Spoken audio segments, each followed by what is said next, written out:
sure that this is not funded. And then also, Steve King had indicated that there are witnesses that have come forward as whistleblowers who want to testify. I won't belabor all of them, but let me just give one example of one witness. One witness that would like to testify is a black farmer who was an original litigant against the United States Department of Agriculture. He farms on 200 acres in the South.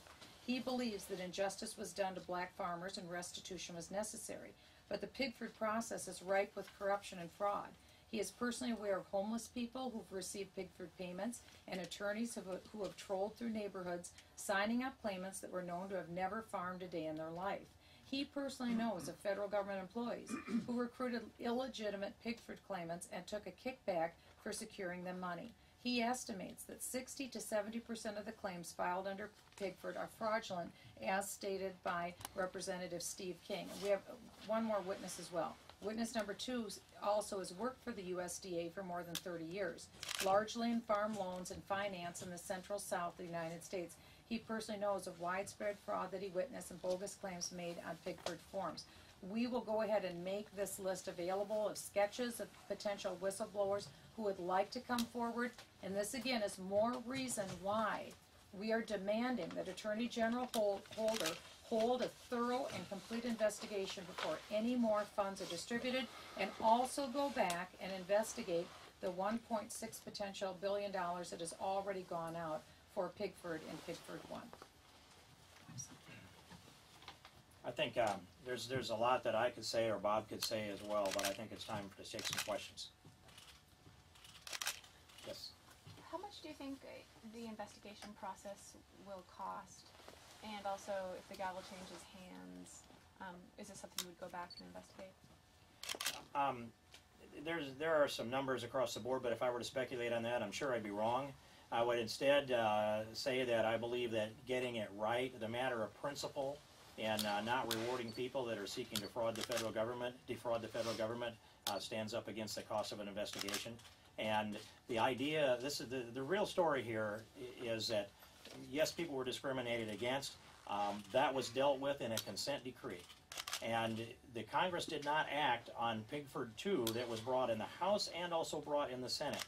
But we have a Secretary of Agriculture who's taken license with the language in the Farm Bill, and now he and Eric Holder have negotiated a second consent decree that is not yet approved by the courts. So right now, they have created the facade that they are moving forward with legal authority and moving forward with the idea that the courts will approve this.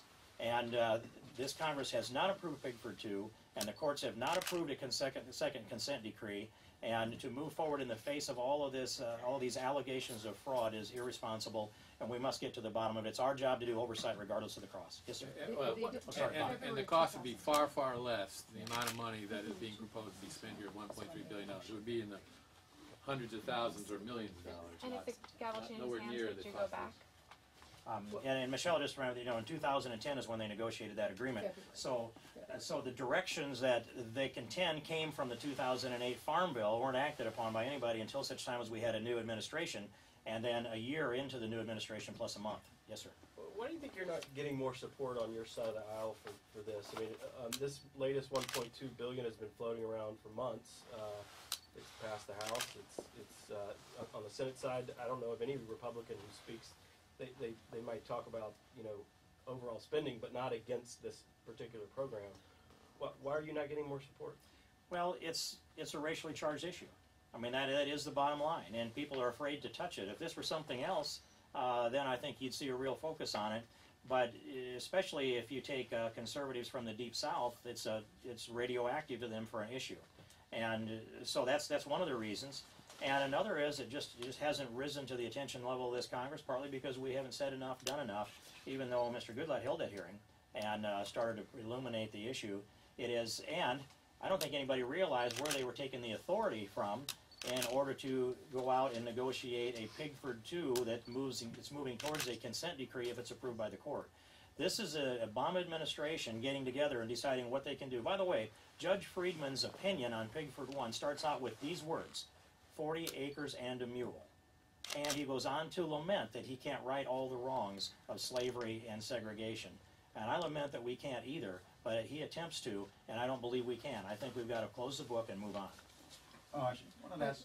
One thing I would like to add is that this issue isn't just limited to the issue of black farmers. Now it appears that it's being expanded also to Native Americans, and then to women, and then to Hispanic, and there is one pool after another now that this is being expanded with. Again, if there are legitimate issues of discrimination, we believe they must be dealt with, and the federal government must pay. But again, we really believe that the greatest aggrieved parties are the black farmers who were discriminated against. They must be made whole, and for a number of them, it has not been timely. That's wrong. That's an error. That must be dealt with, but at the same time, this shouldn't be used as a predicate for fraud by greedy trial lawyers, greedy political activists, and people that are just out to make a quick buck. The true aggrieved black farmers must be made whole, they must be compensated, and it must be done as quickly as possible. But again, with this thorough going work that both Ranking Member Goodlatte has tried to uncover, and also Representative King. I'm just curious, why do you think that no one was fired for engaging in discrimination? You'd mentioned that earlier. Why was no one fired? They should have been. We under the consent decree, the USDA did not admit wrong. There was no wrong that was admitted. And we believe that the USDA should be investigated. Any employee that's identified or can be identified, something, it seems to me, should be done on their personnel record. Either they should be fired, they should be reprimanded, something should happen to those employees, because it is not okay to discriminate against any American of any race or either gender. It is not permissible, and we shouldn't stand for it. Is it not true that some of them actually got promoted after practicing discrimination? That's all the more reason why we need to have this issue begs an investigation from Attorney General Holder and from the United States Congress. Let me add that in my conversation with Secretary Vilsack yesterday, when I wanted to let him know my intentions on following through with investigations if we weren't going to get cooperation from the administration. And I asked him that very question: why was nobody fired, and why was nobody that worked for the USDA? If there's $2.3 billion worth of discrimination that took place, then why has there been not one penny worth of disciplinary action brought against any of these employees?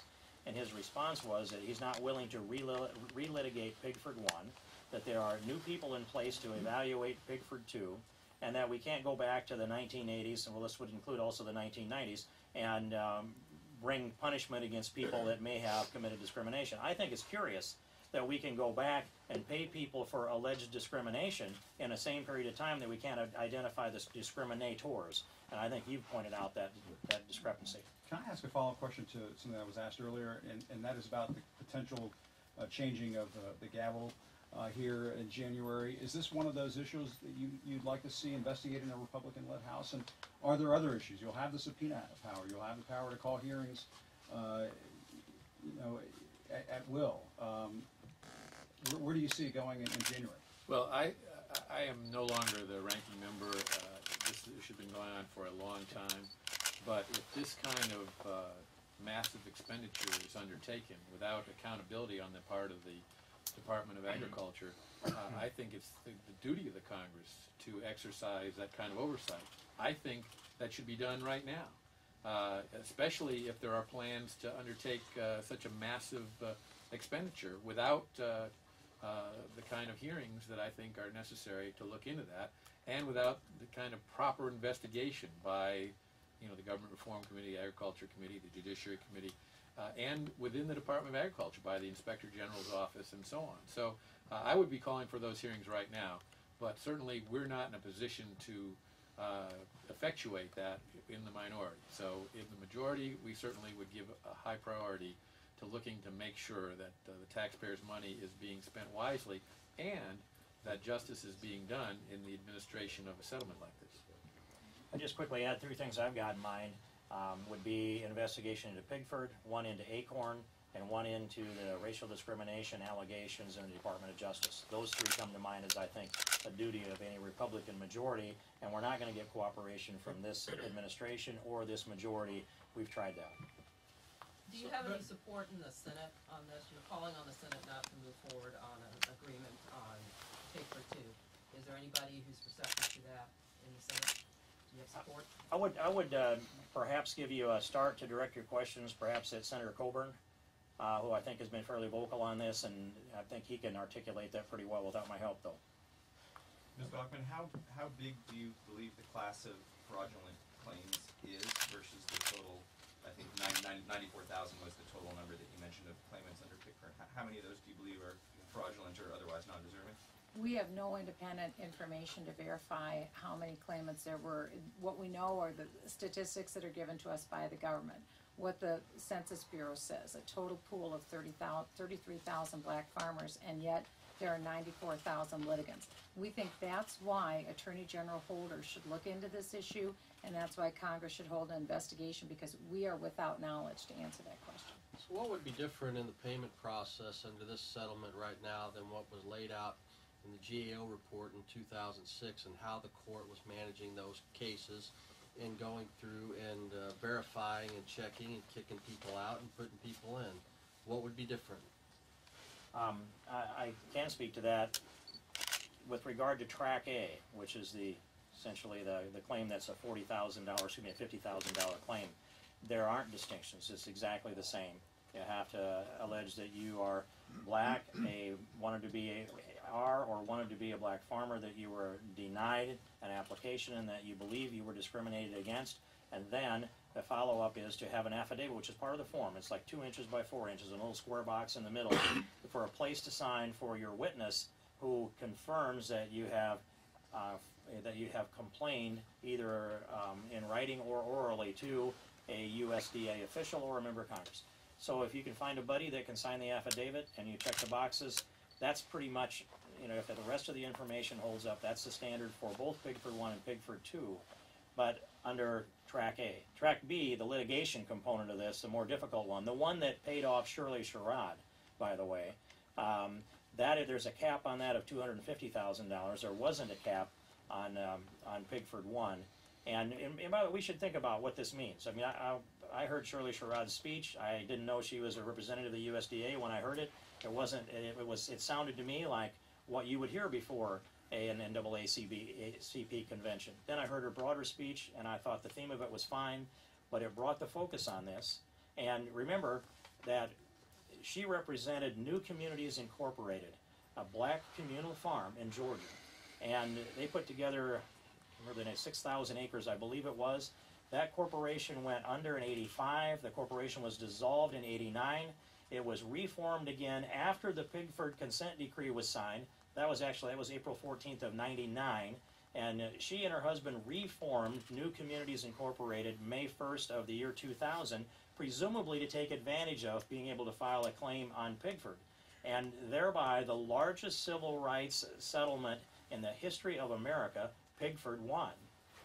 Shirley Sherrod and her husband are the lead recipients from that at $13 million.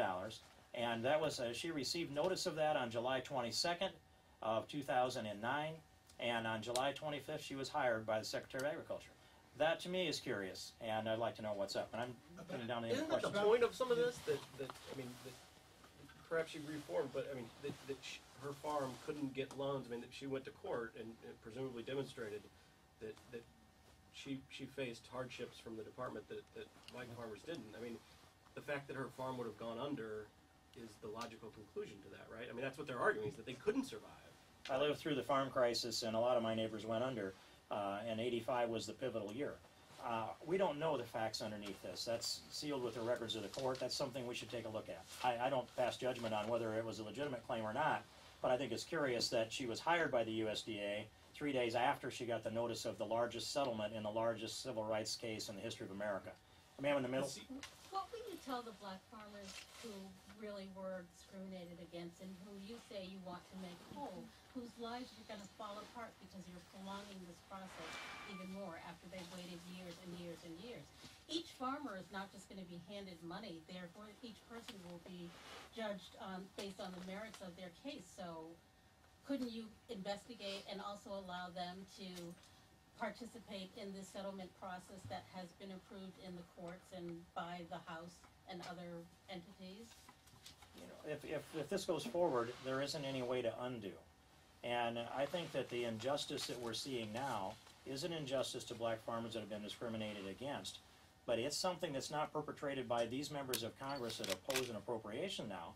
It's something that's perpetrated by the attorneys that I believe helped and set up the organization to promote and facilitate the fraud that I believe exists, and those who cooperated with it that were unjustly filing claims. That's what brought this about. We're doing our job. I'm sorry it is this way. It'd be a lot easier to go forward and do something that's more constructive. But one more question. Somebody else answer that, and I think we need to go. The CR bill. Pigford 2 was not litigated in the courts. It was a consent decree fashioned by the Attorney General. And it's not a decree yet. Right, that's correct. Michelle is saying, and just remind us that Pigford 2 was not a consent decree that was approved by the courts. It was negotiated by Eric Holder and Tom Vilsack in cooperation with John Boyd, who's the president of the Black Farmers Association. He testified before the Judiciary Committee here a couple of years ago. And it has not been yet approved by the courts. So right now, we're being asked to appropriate $1.15 billion to a consent decree that at least technically doesn't exist for an agreement that's been negotiated by the Attorney General and the Secretary of Agriculture without the authority of Congress. And so I just ask you, look at that language, and let's take one more question, you back there, and then we'll finish it. Somebody else can answer it. I'm talking too much. About the CR bill that's supposed to be voted on later today, have any of you been able to read it to see what's in it? That's one of our concerns. We don't know what's in all of these bills yet, and that's another reason why we're here today with this press conference. We are here to put Speaker Pelosi, Leader Reid, and also President Obama on notice that we believe that it's important that some of these questions be answered, that investigations be completed before there is funding for the Pigford 2 settlement, because of the great yawning gaps in information that we have. Again, if we have a settlement containing potentially billions of dollars and yet not one USDA employee has lost their job or been reprimanded, something is seriously wrong with either the consent decrees, the negotiated settlement that Eric Holder was just involved in February of 2010. Something's very seriously wrong, because there should not be allowed discrimination against any American, and yet a government employee is allowed to retain his job. On the same hand, we're very concerned going forward that yet even more classes of individuals will come before this Congress and ask for future Pigford-like settlements with very little evidence, very little investigation, and we are again putting Congress on notice, and we're putting the President on notice, and we're putting the Attorney General on notice that we believe, in light of all the yawning gaps in data, that there must be an investigation before one more dime of taxpayer money is left. That's good. Thank you all very much. Appreciate it.